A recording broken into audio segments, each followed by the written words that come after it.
Hello and welcome to the Franchise Tag podcast for the old fan, the new fan, and the UK fan. We are back. I'm joined with Adam, and we have special guest today with us, George Eghator, who is a digital creator and podcast for the X's O Team. Has appeared on the Hurry Up and NFL podcast by the Verge Magazine and Alt Sport. A huge Colts fan, as you can see from his Colts top that he has on there, and he's also done some really great content on Instagram. And for X's and O's with behind the scenes access to amazing NFL events like the NFL International Combine, lots of the NFL London games. I saw lots of photos with fans, which must have been incredibly fun.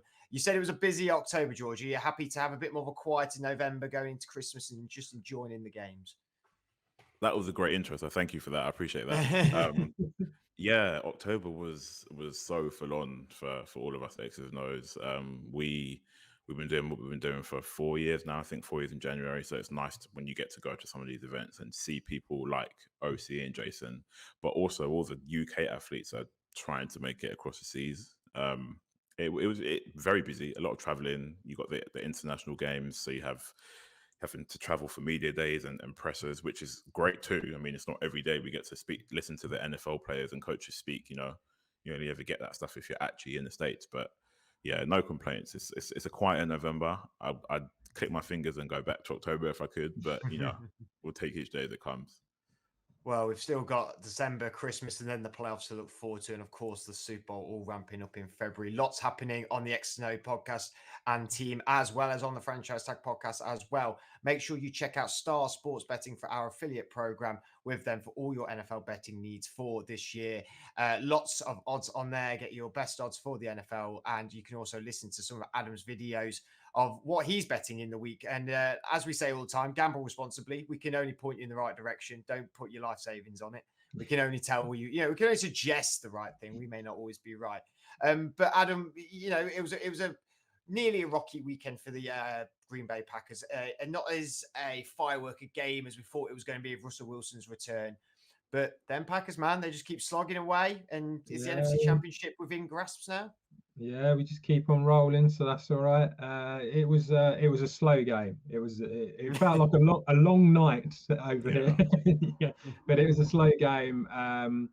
But yeah, the defense has really picked up. I think Joe Barry has shown why he got the job, and yeah, they're doing really well, and hopefully they can keep that going. When you look at who they've got to play, they've got the Rams later on in the season, so that's a tough one, but they've actually got some decent games, especially divisional ones that you feel like they should win. So, yeah, I think they've got a good chance. Well, one of your division rivals may be coming up in today's episode, so we'll just carry on talking and we'll see where that goes with it. So, George, being as the guest, it's only kind, it's only polite for you to bring your point to the table. As people know, we all bring a point, we all discuss it, but George is going to get first dibs this week, being as he is our guest. That's right. I think people are going to be a little bit surprised, bearing in mind, I'm all Colts out. However, my topic for today is not the Colts, it's the New England Patriots. And you want to ask me why, because I'm a Colts fan and I shouldn't like the Patriots. You had Josh McDaniels who wanted to be the head coach and turned it down and all the rest of it. For me, as an NFL fan, I don't think you can turn down the opportunity to talk about progression when you see it. So for me, Mac Jones and the Patriots, I have been blown away. And I say that mainly because the start of the season, they weren't too great. You're stepping into Tom Brady's shoes, huge shoes to fill, and probably will never fill them. I don't know if anybody ever will. But when you're coming into a scheme under Bill Belichick and Josh Daniels, you know what is expected of you, right? And I remember seeing Mac Jones at the draft, and a part of me was like, I see what they're doing here. They're going for the non-athlete type look quarterback, the Tom Brady-esque type of guy. We're going to groom him and get him to where we want him to be. And it didn't really work out that way in the first 3 games. They didn't do too well. Fast forward now, we just had week 10, and they absolutely annihilated in week 10. And I had game of the week as the Browns and the Pats game for week 10, and I actually picked the Browns to win because their defense was playing really well. And I thought Mac Jones, he's made a couple of mistakes, he's had some picks, and I completely ate my words. I was amazed, and I still am amazed. Some of the things that really catch my attention. So they've won 4 on a bounce now. The Pats, they're doing pretty well, and they're 6-4 behind the Bills in the AFC East, and that says a lot. I know the Bills, they're probably going to end up. Obviously, they will end up in the playoffs and probably above the Patriots. But the fact that the Pats are where they are now considering where they started, has taken a lot of people, especially myself, by surprise. They beat the Jets. Everybody's beating the Jets. That's fine. We know that. The Chargers, it's not easy to beat the Chargers. Herbert is a gunslinger, and he's got weapons to get the job done. But Mac isn't necessarily the same, but he's efficient. It might be passes, short passes to the running back, who I'll come on to in a moment, actually, or the deep playability with Aguilar or Kendrick Bourne. The thing is, they don't necessarily have star names on their team. I mean, I know they have Hunter Henry, and they have, you could say, Kendrick Bourne, or what's the other guy's name? Myers. But Myers. if you look at other teams, you can name guys like DK Metcalf or Justin Jefferson, who's on my fantasy team. I mean, or Jonathan Taylor, running back for the Colts. They don't really have these pieces, but yet 4 games in a row: Jets, Chargers, Panthers, and the Browns with that stout defense. Myles Garrett had nothing. They had no answer. So I sit here and I say to myself, they're working their magic. Mac Jones looked very composed. He seems like he's getting better every single game. Bill Belichick came out in the presser and said, "We don't care about what's happened in the past. We really don't care about that. All we care about is going forward in the future." And then if you look on the other side of the ball, and look at their defense, again, they've got Matt Judon, guys like Van Noy, they've got KJ, JC Jackson, Hightower. They have guys who can get the job done, and clearly it's working. I mean, Bill Belichick is, let's say, the greatest coach of all time. I think that's fair to say. And he's got a mind like Josh Daniels, who I don't necessarily like for reasons that I mentioned earlier. He was supposed to come over to the Colts and turn us down. Fine. But the fact that they've able to turn the ship around in, I'd say, a relatively short amount of time, they're now looking like they could potentially find themselves in a playoff spot.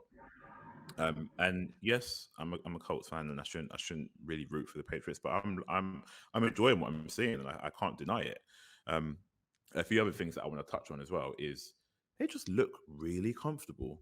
You don't go to the Browns came to Foxborough, and you never really want to bet against the Patriots, regardless. I mean, over the last Brady era and now, Patriots have been a team that you don't really tend to bet against, because you lose, home or away. I mean, more likely home than away.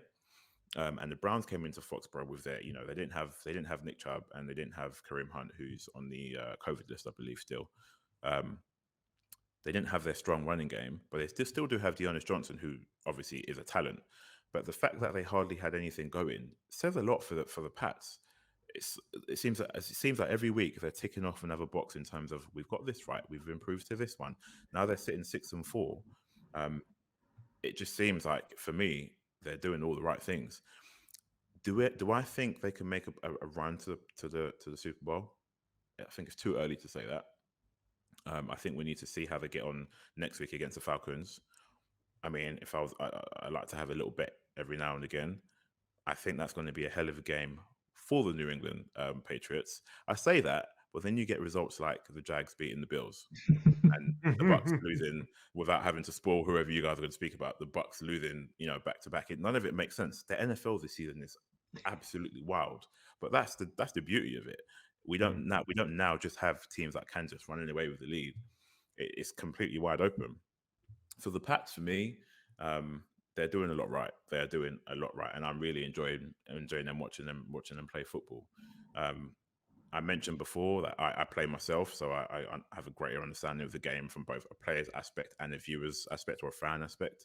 And when I look at the running back core for the Patriots, guys like Ramondre Stevenson, who is pretty much a bowling ball. I don't know if you guys saw some of the highlights. I was watching Red Zone on Sunday.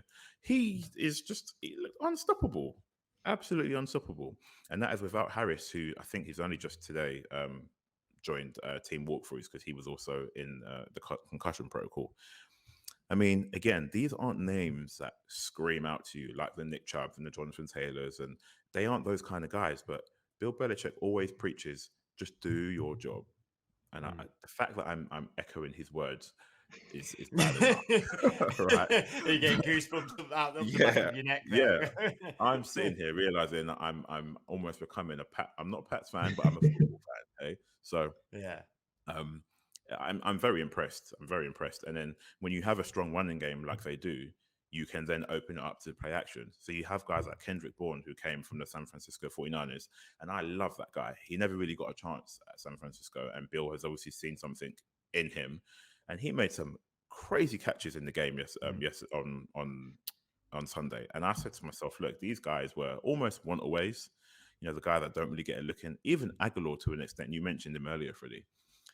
He never really got much of a look in. I mean, he did some good work with the Eagles. He finds himself with the Patriots, and he is one of their deep threats. I mean, Mac has that arm. By no means is he Justin Herbert or not to a Hurts. He doesn't have that gunslinger arm, but he's efficient. The checkdowns work. The passes across the middle. They utilize their tight ends well. I know Jonnu Smith is injured, but you have guys like Hunter Henry who's getting the work done. Playing off that play action is opening up so much for that offense. It's almost as if it's coming really easy to them. Like they're just taking the right steps and making the right progressions. And Mac is just, you know, he's blown me away. I don't know what you guys think, but I'm very impressed. I think the thing that's most impressive about it is the amount of points that they've managed to bring up. I mean, you know, they scored 25 against the Texans. Okay, it's the Texans. It's not anything major. But they've gone 29 points against the Cowboys. Again, you know, a really good defense this year. 27 against the Chargers, 24 against the Panthers, and then 45 against the Browns. I mean, you know, these are decent defenses. So they're showing that they can put up large numbers or game-winning numbers. I think we're probably all quite surprised that Mac Jones has sort of just got into it as easily as he has. It just seems to work.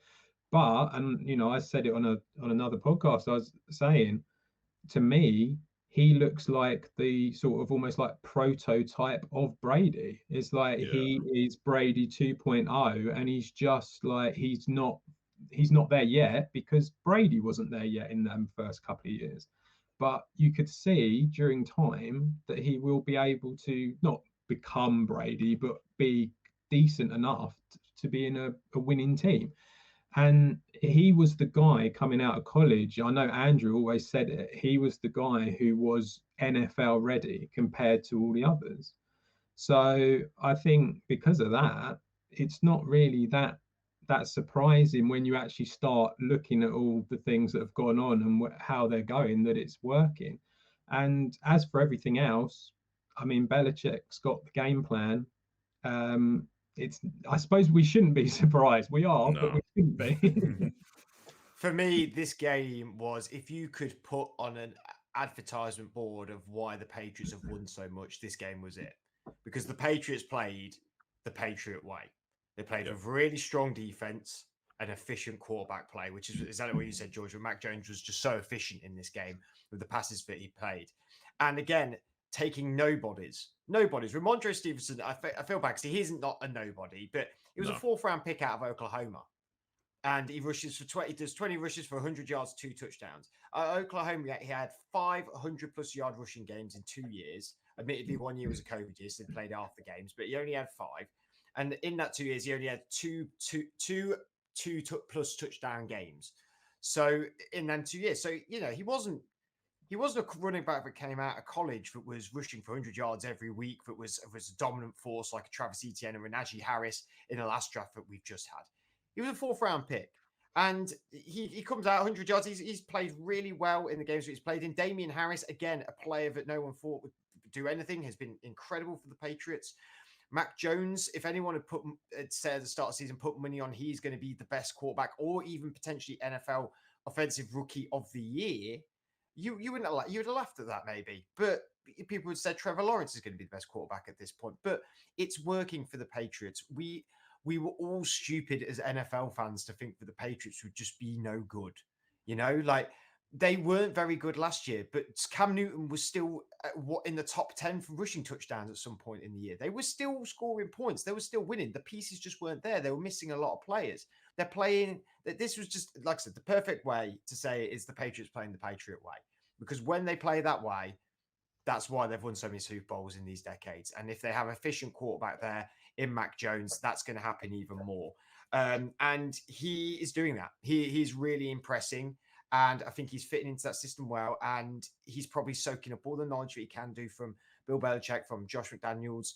And again, he's benefited from this defense who made smart moves in the off year, bringing in people like Matt Judon. They brought back people like Van Noy. Hightower obviously came back after the COVID year. Kyle Duggar has been a fantastic safety for them this year as well. They've not been afraid to move off of guys either. You know, they've traded Stephon Gilmore mid-season. He looked fantastic for the Panthers against the Patriots. He got an interception there, and he didn't look too bad in the last game. But it was a contract they wanted to get off the books, and they'll continue to do that. There'll be someone next year who probably plays well this year, but will go, and they might bring someone in next year and things like that. But to see Patriots at 6-4 this time part of the season and second in the AFC East, and to really be in a shot of winning the AFC East, because we feel like the Bills are running away with it. The Bills are only 6-3. They're not running away with anything at the minute. It is a very, very close contest there in the AFC East. They keep this up, they'll be in the playoffs. Whether they go through more and progress even to the AFC Championship remains to be seen. I think that's a bit too much to ask of Mac, even though the coaching staff, the organization's done it so consistently for so many years. You do have to get, some game time and some experience on that sort of level when big players make big plays in big games. And it's an exciting time for Mac Jones, and the Patriots must be pretty thrilled that the rumors all around the draft were they're going to move up to get a quarterback. They're going to move up to do this. And nope, they just sat pretty at 15. They let Justin Fields go after the Bears trade up, let Trevor Lawrence go, let Zach Wilson go. They weren't bothered. They took Mac Jones and they knew what they were getting. And they're going to be so successful now I think they're so always too. going to be successful. Adam, That's let's move on to way, your... Yes, the Patriot way, which we all hate in the AFC, has plagued us for so many years. Adam, what are you bringing to the table this week, my man?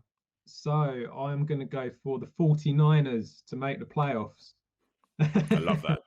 I love that. This isn't just a reaction to last night. They're 4-5 at the moment after beating the Rams. They match up really well against the Rams. They always have done. You know, they've got massive guys on the O-line. The Rams, not so much in the defense, and it matches up quite well for them.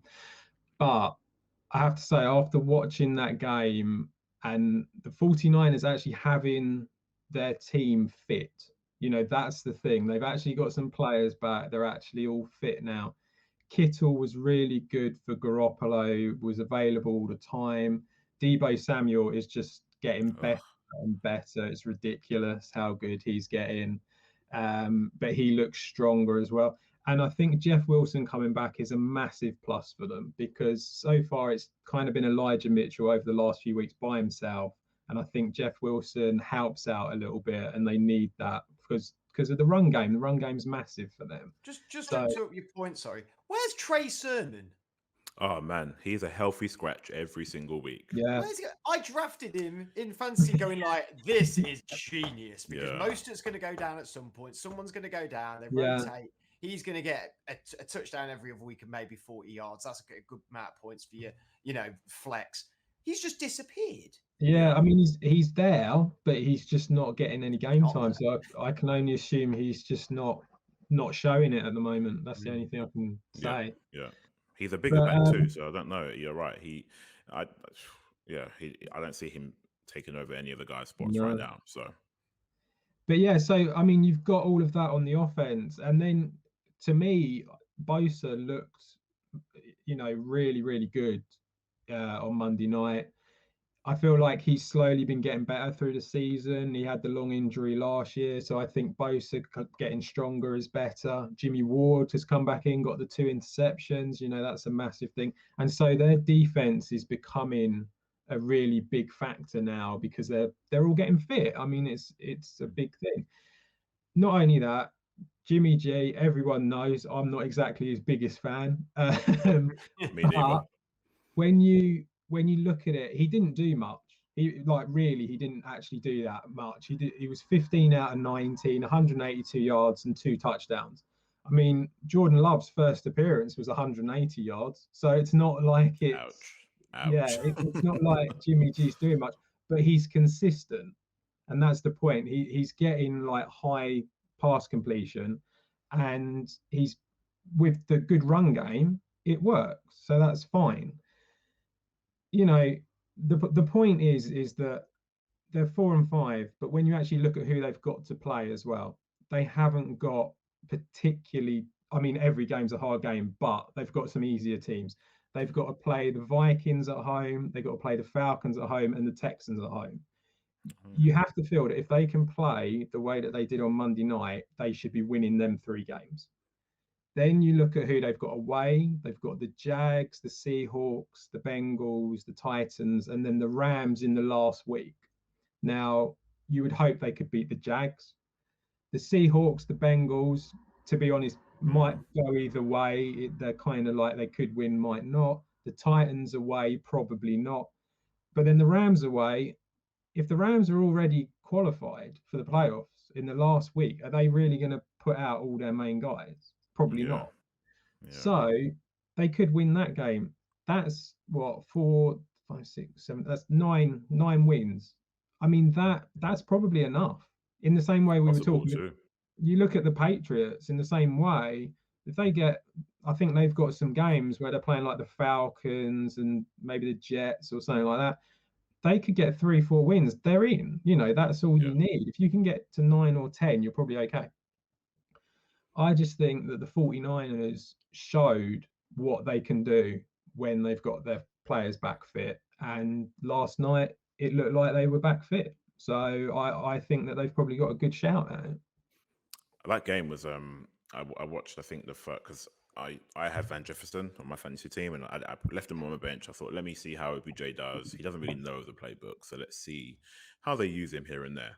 And the one thing I took away from that game was the Rams lack physicality on the O-line. They just don't have that about them. Don't get me wrong, the defense is slightly different. I know they took a beating last night, but it just seemed like they were pretty much second best. I mean, like you said, Adam, all the 49ers did was pretty much take the ball out of Jimmy Garoppolo's hands. And it's not the first time they've done that. When they have a healthy team, I mean, they don't have Raheem Mostert, so you can only imagine what kind of yardage they would have put up if he was around. But I'm thinking all the way back to when they were in the Super Bowl and their lead up to the Super Bowl against Kansas City. Garoppolo's not the guy that I think they thought he was going to be. You know, he was hailed as the next sort of Tom Brady because he was under his wing at the Patriots, and there was all this hoo-ha about letting him go and Tom Brady wanting him to go and all this other stuff. Like you, I'm not his biggest fan. I don't think he's lived up to expectations, but the 49ers, if they work their system correctly, like we saw last night, that run game, that's all they did, the ground and pound. I mean, I think that it was 72% run game in the first half alone. That is all they did. And to do that, you need to have healthy backs, for one. So having Jeff Wilson back is great. Elijah Mitchell, I think he's amazing. I think he's very, very underrated. Very underrated. And you still don't have Raheem back yet. And then you mentioned Trey as well, who at some point will get a look in maybe later down the line. I was impressed. I was very impressed. Deebo Samuel is something else. I almost forgot about him completely because he's been away. I can't remember if he was injured or did he opt out last season. I can't quite remember what the deal was. He was quiet last year. He was very quiet. I think he was very in and out. It was like a lot of that 49ers team. I mean, Bosa was gone. Kittle was in and out most of the year. Sam was out most of the year. They were so in and out. That was the year of the injury, the first year of COVID, and everybody was getting hurt, ACLs and everything. So you're right. They have got good weapons on offense, and their defense look great too. I mean, Ward comes back, and all of a sudden they look like a different team. I'm very impressed with what I saw with the 49ers, and with the schedules, the way it maps out, we'll see how far they can go. So yeah, for me, the 49ers did what you have to do to beat the Rams, which is keep the ball out of their offense hands. I mean, the stats wise, 39 minutes possession the 49ers had, the Rams had 20 minutes. So they kept the ball out of the offense hands. But when their offense has got the ball, the defense needs to be really, really good, which is exactly what the 49ers did. But then when you have the ball against their defense, what you need to be is efficient and clever play and do the run game as well. And that's exactly what they did. They didn't bomb the ball down the field for Jalen Ramsey to come and get. They didn't allow Aaron Donald's time or Von Miller time or Leonard Floyd to get to the quarterback. They just played really efficiently, and that's all you need to be. I've said this about Jimmy G since really the Super Bowl. And again, I'm not that bothered about Jimmy G. I don't see it as a transcendent talent. I think he just does his job very fine. But everyone had a massive go at him in that road up to the Super Bowl week of like, well, he's not thrown the ball in the playoffs. He's no good. He's not thrown the ball. But they're in the Super Bowl. It doesn't matter. It don't matter if you're winning games, how you win these games, unless you are winning them and consistently. He can throw, what was this stat? Like 15 for 19, 182 yards, 2 touchdowns. Yeah, it's not impressive, but they won the game 31-10 against what people are calling as a Super Bowl team. That's all they need to do. He needs to be efficient in the pocket, which he can be, and have a strong running game. And last time I think we all checked, everyone says that to win the Super Bowl, you need a great running game and a great defense. Now, I ain't saying the 49ers are going to go win the Super Bowl because I don't think they will. And I have to admit, on an earlier podcast me and Adam did today, I spoke first, therefore I didn't know the schedule they had.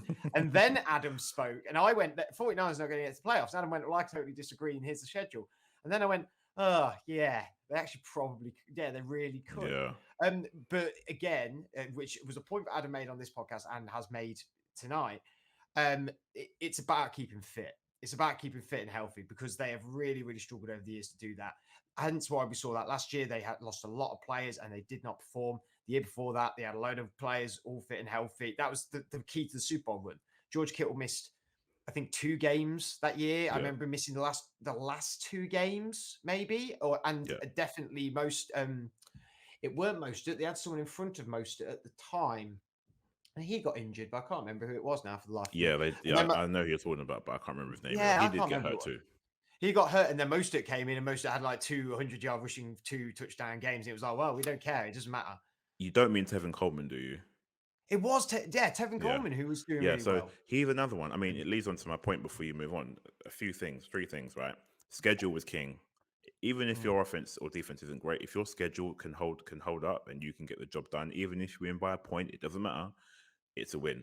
Number 2, you mentioned it yourself, Freddie. If you walk into any NFL organization with the amount of money they spend, remembering it's a business, right? All they want to do is win. So your point, to echo your point, you win by 1 point, 20 points, 30 points, running the ball, passing the ball, or if you score no points on offense and your defense does it all, you still win, right? The third point about the 49ers in particular is Kittle. He's one of the best blocking tight ends in the league, and I don't think people recognize this enough.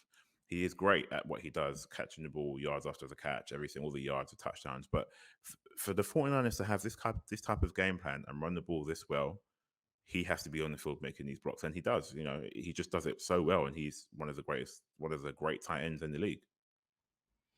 Yeah, he is incredible, and he's so much fun as well to watch, and he's such a personality. He really does make that team really fun. We'll move on to my point, and it weirdly sort of echoes a little bit what we were just talking about in terms of, well, a win's a win and a loss is a loss. And that's my argument is, I'd like both of your opinions on this. Are the Minnesota Vikings good or are they bad? Because I think when you look in deep dive into it, I'm not sure how I feel about it. And I feel like I need one of you to maybe convince me, because I thought I would do my notes and then go like, oh yeah, I've got a decision. I don't really have a decision because it's so open still. I think there is, we'll follow on to that question later actually. So they're currently 4 and 5, second in the NFC North. Obviously, Adam, you say no, but let's take off your cheese head for a minute, put it to the side, and look at it in an NFL perspective. They just beat the Chargers 27-20 over the weekend. They've been to overtime 3 times this year, which they've only won 1 and they lost the other 2. They've had a game decided by a touchdown in 8 of the 9 games that they've played, and they've had 4 out of their 9 games. It was 3 points or less that separated the victory or the loss. I just can't understand. They've played some decent teams. The Bengals, they lost in overtime too. The Bengals are a lot better than we think this year. The Cardinals, they lost to, obviously fantastic. They got a very good win against the Seahawks. However, Russell Wilson may have got injured in that game. No, I don't think he did. He was still there at that point. Lost to the Browns, very usable game. Lions, they beat the Panthers in overtime. They've had a bye week. They lost to the Cowboys, lost to the Ravens, and then they beat the Chargers. Again, the Chargers are a bit of a yo-yo team at the minute. And I've looked at the stats and stuff like that, and there's some very good stats. There's some very bad stats, all in the same sense. You know, they've got 232 completions by Kirk Cousins, which people are convinced Kirk Cousins isn't very good. And that's 11th in the league, which is good. Cousins is actually top 10 in the league in completion percentage, yards, touchdowns, and QBR. So, he's a top, and he's not in an MVP sort of conversation, is he? Now, I don't think he should be in the MVP conversation when you've got people like Josh Allen and Tom Brady, Lamar Jackson, who are playing so well. And this is the offense anyway that I'm going to look at to begin with. But there's some bad stats at the same time. They've had 4 rushing touchdowns this year, which they have Dalvin Cook and Alexander Mattison. Yeah, it doesn't sound right, does it? That doesn't sound right at all. They're meant to have one of the top 3 running backs in the league and probably the top 1 or 2 backup running backs in the league in Alexander Mattison, outside of maybe Tony Pollard at the Cowboys, who's an incredible number 2. Again, good, some really good stats. They've only given away 2 interceptions this year. Again, Kirk Cousins, really fantastic. 18 touchdowns in the air, which is 10th, which is really great. But first downs, they don't seem to be able to move the ball very easily down the field. They only have 188, which is 18th. That's in the lower half of the league. And they've given up 12 sacks as well. So Kirk gets the ball around and does well with it, but he gets off his arse a lot as well, unfortunately, because he seems to sit down a lot. Yeah. They've got one of the best wide receivers in the game as well, in Justin Jefferson. I mean, he's incredible. He's top 10 in a minute in yards. But isn't getting the touchdowns, only 4 touchdowns. That's been handed to Adam Thielen, who has 7 touchdowns, which is actually 6th in the league at the minute. His targets and yards are not fantastic, but Thielen's doing what a number 2 should do, which is get the touchdowns and be good and draw the men away from the main guy or from people like Conklin, the tight end, who's been fairly successful in the last recent weeks. And then we move on to Dalvin Cook as well. Again, really great in yards, 648 yards, but only 3 touchdowns. Not good at all by Dalvin Cook, really. And he has missed games, I do admit. It's a weird one. I mean, the Vikings, I like the Vikings as a franchise. I love the uniform. Kirk, he splits a lot of opinion. If I'm not incorrect, he was one of the first guys to get his fully guaranteed, I think it was 50 million contract, I think it was a while back. He got paid a lot. He got paid a lot of money.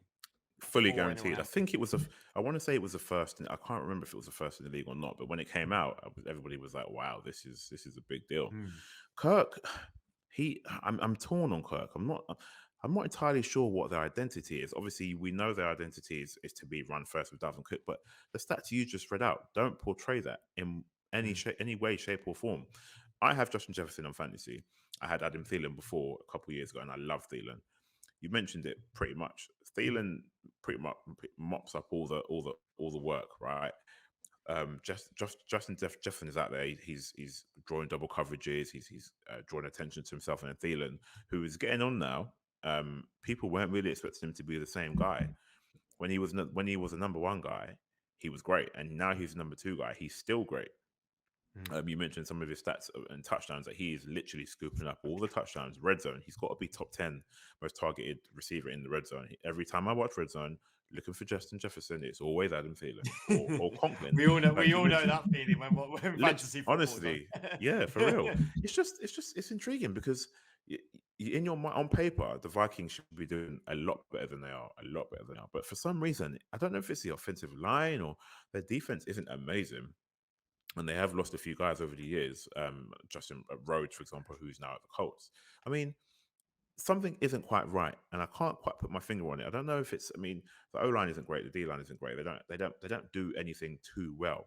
Even Dalvin Cook. I mean, when he does run the ball well, you can see it, but it doesn't happen every single week. And with the tandem that they have in Madison and in Dalvin Cook, something just isn't right. And to answer your question, are they a good team? I think they're an okay team, and that's pretty much it. Well, we talk about the defense. Actually, what I came across whilst looking at stats, and again, we do talk about stats on this podcast. However, stats paint half the picture. Your eyes tell a different story when we are watching a game. They're fantastic in pass coverage. Really good. Okay. They're top 10 to top 15 in pass coverage in all the stats of yards. They've only allowed 2,147 yards. That's 10th. They've only allowed 197 completions. That's 9th. It's the rushing defense, which is the problem. Everyone can run on them. They've allowed 1,175 rushing yards. They allow 4.7 yards per attempt with rushing as well, which is 30th. So it's just bad there on the defense for the rushing stats. However, they've got 12 takeaways. That's 15th in the league. That's still pretty good. I mean, which is surprising when we think about the Vikings. I always feel like you can't run on them. And I know their secondary is pretty decent, but they have got older guys in Harrison Smith and players like that. But yeah, these are just parts of the painting, I suppose. And in the next few weeks, there's some tough games. They've got your Packers, obviously, this weekend coming up, Adam. They've got the 49ers that we just said about, which that could be a tandem of a game. Lions, that's a win in my book for them. They've got the Steelers. Even as a Steelers fan, I'd say they beat us, but the way we're playing, and if they can't stop the running, Najee Harris is really showing what he can do. They've got the Bears, which I think they'll probably win. They've got the Rams and the Packers, which I think they lose both of them. Then they've got the Bears last game of the year. They're a team that's on the cusp of a playoff spot. But the difference to the 49ers that we talked about is I just don't trust it. I don't trust the game plan for them, And I think you touched on a very good point, George. What is the identity? Because I thought it was meant to be Dalvin Cook. But if it's meant to be Dalvin Cook, then why do we talk about Justin Jefferson so much? And why is Kirk's numbers so great? So Adam, to you, I know you don't want them to be a playoff team. And I understand that. And they are the highest seed outside of the playoffs at the minute. What do you think? How do you feel about them as a team? They are the definition of mediocre. They really are. I could definitely accept that. Yeah. It makes sense. They have got themselves into a hole with Kirk Cousins' contract. Is what's happened. They're just giving too much money away, and so because of that, other areas of the team are struggling because they're not bringing in the good players. That's the problem. Their O-line isn't strong enough, which is why you're seeing that Dalvin Cook isn't getting the touchdowns. It's going to be them plays, isn't it? When you're like 1 or 2 yards away and you need the running back to go over, they're not getting there, and that's the problem. They're not getting that over the line.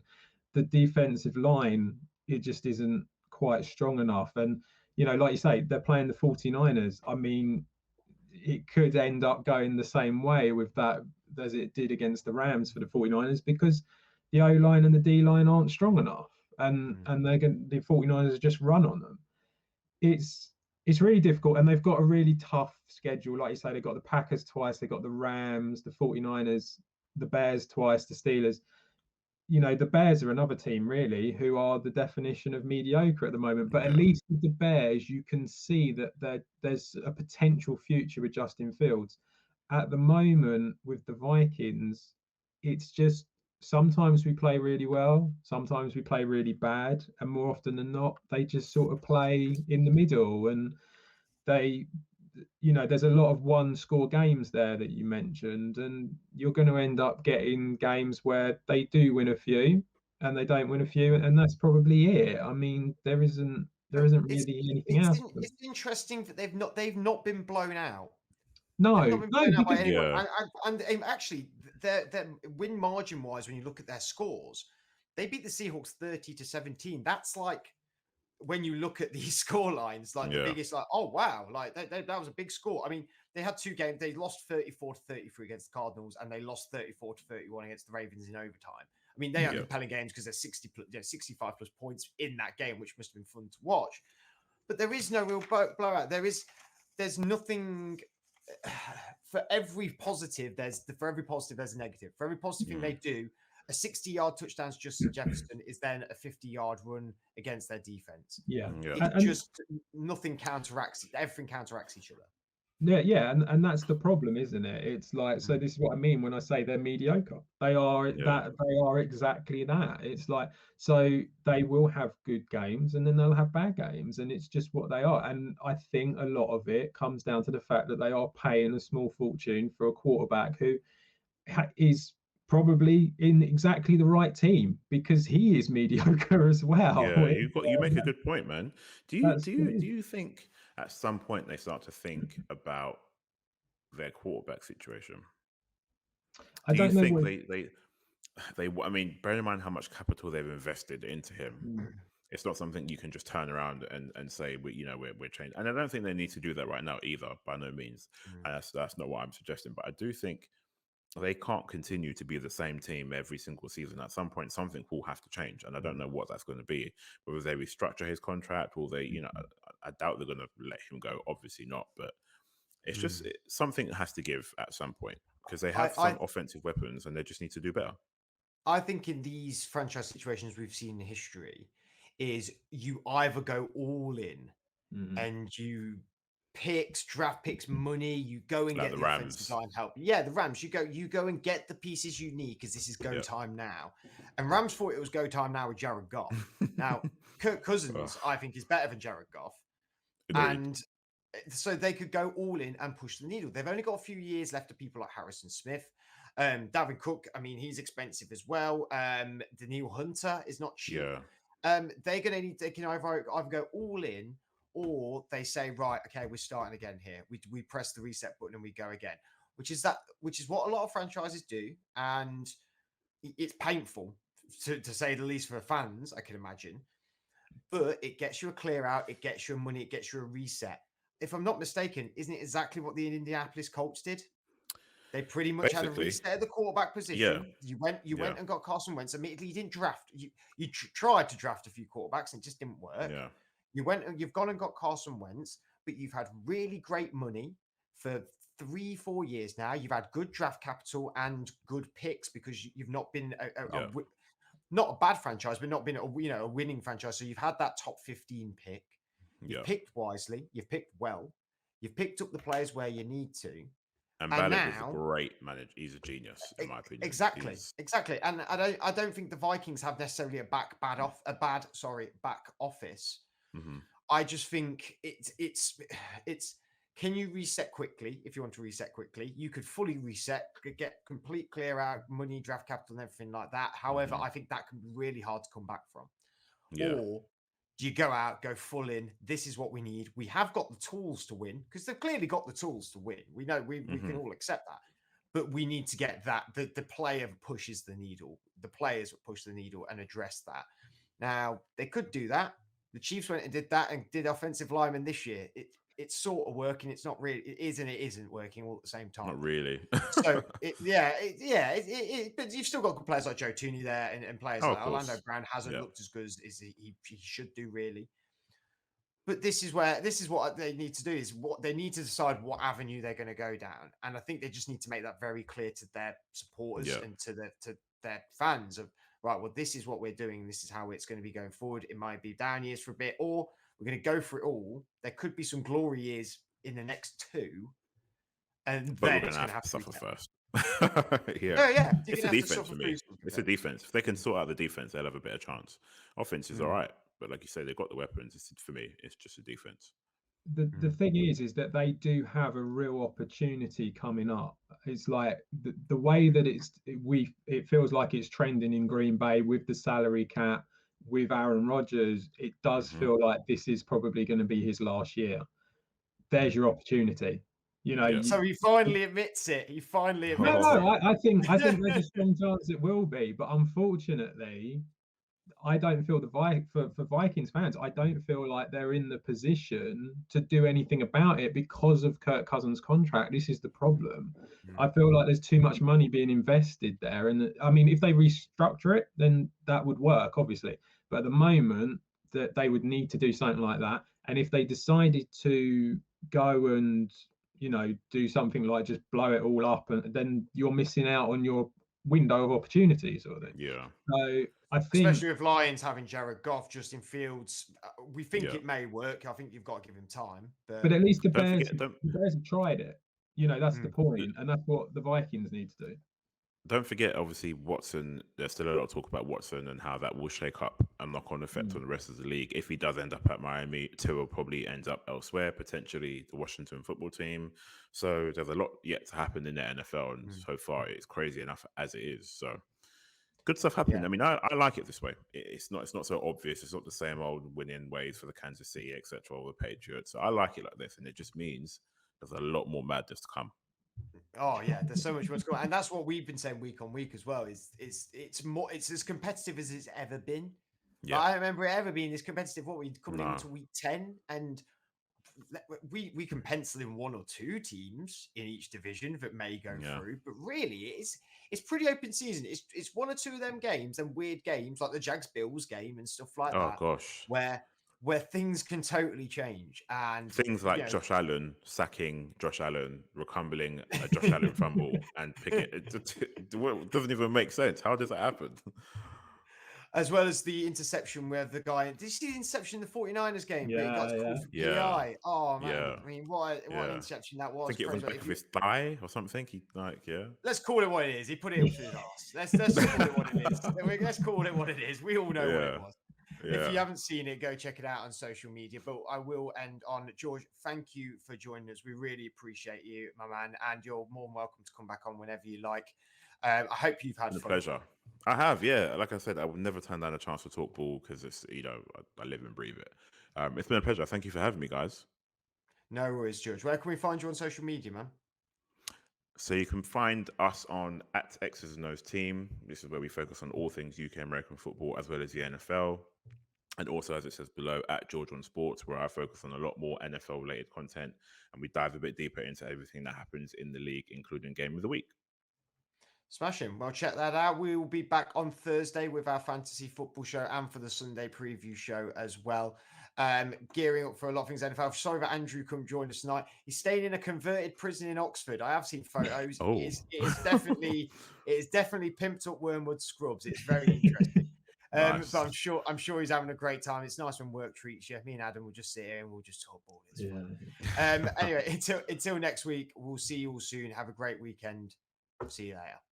Take it easy, guys.